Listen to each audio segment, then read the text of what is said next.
In the previous episode, 14-year-old gymnast Daria was on the verge of paralysis due to dieting and hormones, while her father Anton was hospitalized from konjac noodle poisoning, and after a series of conflicts, the two finally reconciled. A woman who had been in a vegetative state for 10 years miraculously woke up, but the heartbreaking truth was that her brain was only temporarily activated by dopamine, and she would fall back into a coma after 24 hours. Not wanting to burden the husband who loved her deeply, she secretly signed a do not resuscitate order and peacefully closed her eyes amidst her memories. Meanwhile, when Shaun faced the harsh and arrogant top doctor Chambers, he still earned his respect through professional skills and successfully performed surgery, helping Chambers find closure. Finally, Shaun saved a misdiagnosed heart patient by simply noticing that her feet were cold and made a senior doctor confront his own arrogance and choose retirement. In this episode, what new challenges will Shaun face? Asher and Alex are caring for an elderly woman who collapsed during a fitness event, but the woman urged the doctors not to save her, and then she quietly lost all vital signs. Just as Alex was about to pronounce the time of death, the monitors suddenly started showing activity again, leaving everyone baffled. Alex intended to place a stethoscope on Maxine's chest to listen for a heart, but the moment he did, oh my god, Maxine suddenly sprang back to life. Even more astonishing, after waking up, Maxine immediately began scolding the doctors. It turned out that Maxine, at 90 years old, was simply tired of living and had hoped to die peacefully. She had a mechanical pump installed in her heart that would kick in every time she was about to pass, reviving her again and again. Upon learning this, Maxine immediately demanded that Alex remove the pump. Clearly, this request was equivalent to asking the doctors to end her life. Asher could not understand.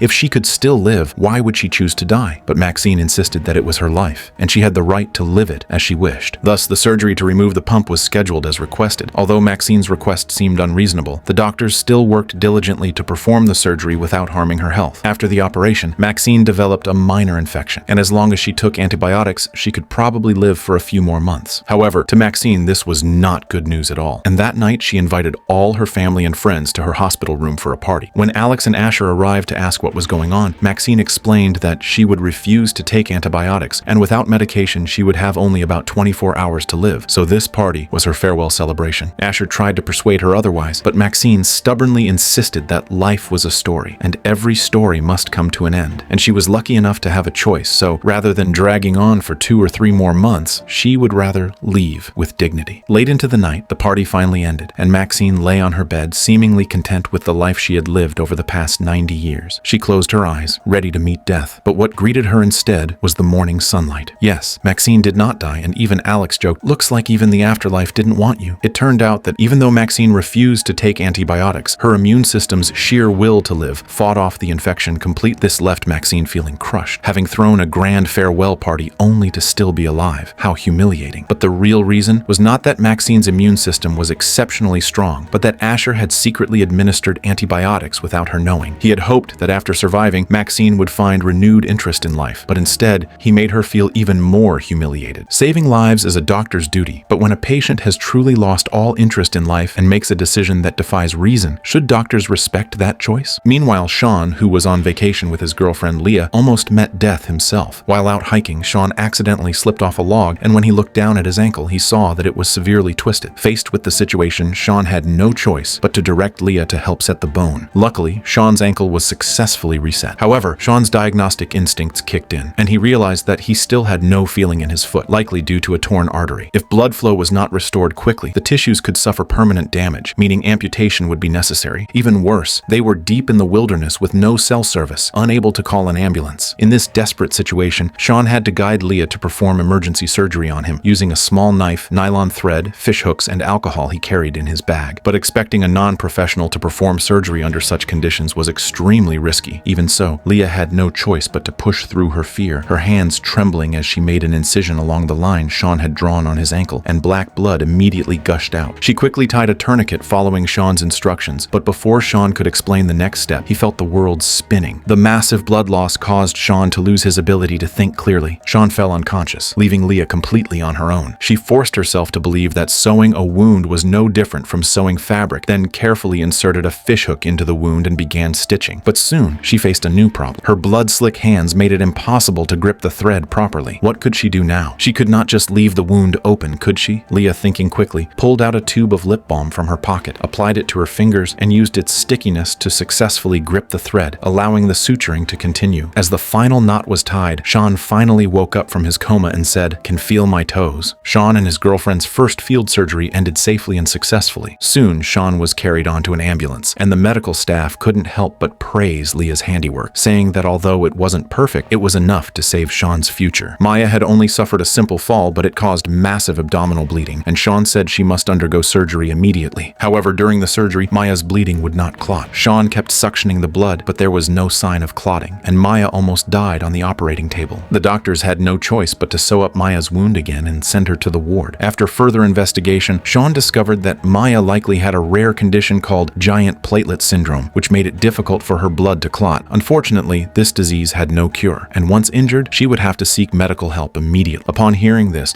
Maya's dance partner Leo became anxious, since they were dancers, and bumps and collisions were unavoidable during performances. Considering this, Shaun suggested that Maya undergo an MRI scan. The scan revealed that Maya had developed a pseudo-tumor in her thigh, where blood had invaded her femur, like cancer cells. Now, Maya was faced with only two options. The first was a safe amputation, which meant she would never be able to dance again. The second was to implant a titanium bone to replace the damaged femur. Compared to the first option, the second carried much greater risks, with a 15% chance of dying during surgery. Even so, Maya insisted that dancing was her life, and she chose the second option. Leo tried to persuade her otherwise, but her mind was already made up, and all she wished for now was to perform one last dance before the surgery. To fulfill her wish, the hospital set up a stage in the building. Holding Leo's hand, Maya gracefully danced in front of the medical staff. After the dance ended, the surgery officially began, but an unexpected complication occurred. Maya's platelets had a severe rejection reaction to the implanted bone, and the second plan failed. Now the doctors faced a new dilemma. Maya was unconscious and unable to make a decision, so they had to find her dance partner, Leo, and give him the power to decide. This overwhelmed Leo because this decision concerned Maya's dream, yet their relationship was only that of dance partners. Just as Leo was about to shirk responsibility, Asher couldn't stay silent anymore. As an observer, he clearly knew that Maya liked Leo, and that was why she made him her primary decision maker. As a man, could he really shrink away at such a crucial moment? Faced with Asher's soul-searching question, Leo finally realized his true feelings and chose the amputation to save Maya's life. The surgery was completed successfully, but when Maya woke up and found that she had lost a leg, she immediately burst into tears, knowing she would never be able to dance again. Just as Maya was about to demand answers, Leo interrupted, firmly telling her, "I love you, I couldn't risk your life, I'm so sorry, but I'm here. I'm not going anywhere. You're not gonna lose me." Leo's heartfelt confession moved all the doctors present, and everyone believed that the two of them could eventually be together. However, that night, Maya sat alone on her hospital bed, staring blankly at the rain outside the window. Because she was the one who chose to push her partner away, Asher was confused, but Maya understood clearly. Their soul connection began with dance, and now that she could no longer dance, would their love truly endure? A forced relationship will never be sweet, and human nature cannot withstand such a test. So rather than waiting for future pain, it is better to end things early. Bradley's chest muscle turned purple on one side because of his breast implants. It turned out that he was a bodybuilder and fighter who had implanted chest muscles to maintain a perfect physique. Of course, Bradley did not want the world to know about this kind of fake enhancement, because if the truth came out, he would lose followers, and the breach of sponsorship contracts could leave him in debt for the rest of his life. However, while the doctors were treating him, another unexpected twist happened. In this hospital, where the cancer rate was as high as 98%, it was no surprise that Bradley was diagnosed with breast cancer. Luckily, the tumor was detected early and could be surgically removed safely. But this did not please Bradley at all, because if his chest was removed, it would mean the end of his career. So he would rather endure the agony of chemotherapy than go under the knife. Morgan and Alex were speechless when they heard his decision. Soon, chemotherapy had reduced Bradley to a miserable state, barely able to keep down any food. Seeing this, Alex could not help but mock Bradley, saying that this was not bravery but pure vanity. It turned out that Bradley had once been severely bullied for being overweight, but later, with incredible mental strength, he worked his way up to become a bodybuilding fighter. Now he needed to face his own life directly and not take the wrong path just because he cared too much about others' opinions. That was what it meant to be a true man. It seemed that Alex's heartfelt words had an effect, and in the end, Bradley decided to go through with the surgery. After the operation, half of his chest caved in, but he did not feel any regret and even publicly announced his diagnosis of breast cancer. Fortunately, most of his fans sent him messages of support rather than the ridicule he had feared. The two men exchanged a smile and bumped fists in salute. A boy was diagnosed with cervical cancer, and the tumor had grown in his throat. The boy's mother, Sarah, was puzzled and asked, "How can a boy have a cervix?" Shaun explained that when Sarah was pregnant, she already had cancer, and the child inhaled cancer cells from her. Luckily, thanks to Shaun's experience, Jackson's tumor was discovered early. But Sarah was not so lucky. She was already in the late stages of cancer, and to survive, she needed a full hysterectomy as soon as possible. Shaun suggested operating on Sarah first, and Jackson's tumor could wait wait a little longer, but Sarah refused because after the surgery, she would be bedridden for over a month, and if she was hospitalized, there would be no one to take care of her son. So she insisted that Shaun operate on Jackson first, even if it meant giving up her own treatment to keep working and providing for her family. Hearing Sarah's determination, the doctors all felt deeply helpless. To help Jackson recover faster and free up more time for Sarah's surgery, Shaun suddenly activated his ability. Countless medical papers and anatomical diagrams flashed through his mind, and soon Shaun found a solution. However, when Shaun explained it to Sarah, she still refused without hesitation, saying that even for just a few days, she could not abandon her responsibility. Jackson seemed to realize his mother's selfless love and apologized with guilt. Growing up in a broken family made Jackson far more mature than his age. Seeing the child's determination to shoulder the burden, Sarah felt both touched and heartbroken, and finally agreed to Shaun's surgical plan. But as soon as the surgery began, Shaun's passive ability activated, and he discovered that Jackson's tumor had fused with the aorta, meaning that forcibly removing it would cause massive bleeding and kill him. The doctors had no choice but to halt the surgery, and Shaun was left desperately searching for another way to shorten the recovery time. Even after covering an entire blackboard with notes, he could not find a suitable answer from any medical research. Was there really no way to prevent this mother and son from meeting a tragic fate? But Alex, watching from the side, understood something clearly. Shaun had been looking in the wrong place from the start. He told Shaun that the answer was not in any book, but in his heart. It turned out that Alex had already contacted Sarah's brother, Nick. Years ago, Nick almost caused Sarah's child's death due to his alcoholism, but after that incident, he had resolved to change and went into rehab. Now he finally found a chance to make amends with his sister. With Nick's return, the family gained another pillar of support, and Jackson no longer had to worry about having no one to take care of him. Sarah could finally receive the proper treatment together with her son. Seeing this, Shaun also understood that Sarah's burden originated from family, so the ultimate solution had to come from family as well. Abby, who had been sentenced to life in prison for poisoning her child, became pregnant again while in jail. No one dared to ask who the father was, but the doctors still went ahead and delivered the baby safely. But given Abby's criminal record, Morgan strictly forbade her from holding the baby and ordered that she be sent back to prison as soon as her health improved. However, at that moment, Alex noticed that the newborn's arm was limp, suggesting malnutrition. Considering that breast milk was the most nutritious option for the baby, Alex softened and secretly brought the baby to Abby, but he failed to notice that although Abby smiled brightly at first, her smile disappeared the moment she held the baby. What happened next would become a disaster for the child. Not long after, the baby began vomiting violently, and after a series of tests, the doctors found traces of antifreeze in the baby's blood. Coincidentally, Abby had been imprisoned in the first place for killing a child using antifreeze. They say even a vicious tiger does not eat its cubs, but Abby's actions made people question whether she still had any humanity left. This time, even Alex's attitude toward Abby completely changed. Facing Alex's interrogation, Abby protested her innocence and said she did not understand what had happened. To find out the truth, the doctors decided to use anesthesia to induce a truth-telling state. Under the effect, Abby would answer any question without lying. When asked about her first child, Abby said, "I could never hurt my babies because I am their mommy." Hearing this, the doctors began to question their previous conclusions. They conducted another round of analysis, but the test results still showed that the chemical composition in the baby's blood matched antifreeze exactly. The evidence was clear, and it seemed there was no room for doubt. Just then, Shaun's superpower kicked in. Only when they magnified the image could they see the tiny difference at the tip, and it turned out that the substance in the baby's blood was not antifreeze, but propionic acid. Since propionic acid is a natural byproduct of the human body, it meant that Abby's breast milk carried toxins, which unintentionally caused the death of her first child. With the truth finally revealed, the doctors quickly cured the baby's condition. They returned the child to Abby and promised to clear her name. Because of his autism, Shaun had never gained the respect of patients' families, and once again, his surgical plan was rejected, causing Shaun to lose his temper, which almost led to a patient's death. It turned out that Holly's father, Walt, had no money for medical bills, and to save his daughter, he taught himself medicine. Although Walt only had a middle school education, he used sheer willpower, sleeping just 2 hours a day, to study countless medical books and achieve impressive results. On his first day at the hospital, Walt told Shaun that his daughter had been going to the bathroom constantly for 4 years, and he suspected Holly had visceral myopathy, but Shaun believed it was inflammatory bowel disease. However, during surgery, the doctors discovered necrosis in Holly's intestines, which meant her condition was far more complicated. After sending samples for pathology tests, it was confirmed that Holly indeed had visceral disease. Walt's diagnosis turned out to be correct, and for a moment, it seemed Shaun's superpowers had failed him. When Salen learned about Walt's self-taught background, she became extremely excited and immediately proposed adding him to the treatment team. Since Shaun was now quite famous, she suggested staging a medical face-off between the two and posting the results online as an inspiring story. No matter how much Shaun disagreed, he had no way to refuse. Walt began participating in the doctor's discussions about Holly's condition, and since he was a family member, his decisions took precedence, leaving the doctors with with no choice but to endure. Shaun suggested removing half of Holly's colon to treat her, but Walt outright rejected him and insisted on drug treatment. But this would only worsen Holly's condition, and to prevent them from making a fatal mistake, Shaun went to Holly's bedside and explained the pros and cons to her. However, compared to a doctor with autism, Holly clearly trusted her father more. But if it doesn't,